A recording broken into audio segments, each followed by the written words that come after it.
Можноста новата година да ја прославите на плоштад веќе заминува во заборав за граѓаните од истокот.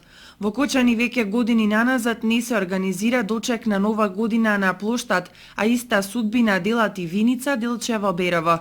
Најлудата ноќ во овие градови може да се помини исклучиво во градските кафулиња, дискотеки и ресторани. Помладите во локалите, а повозрасните сепак се одлучуваат за веселба во домашен амбиент. Ги запрашавме дали им недостига некогашната веселба по плоштадите во нивните градови, а еве зашто се одлучија тие. Па овде мислам дека нема услови да се одржи тоа.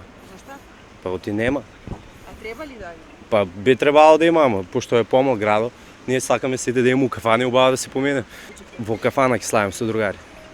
Па би излегла, слушнав нешто дека нема да има оваа година. Би требало. Ќе се радват и дечињата и ние возрастните ќе излеземе. Нема проблем.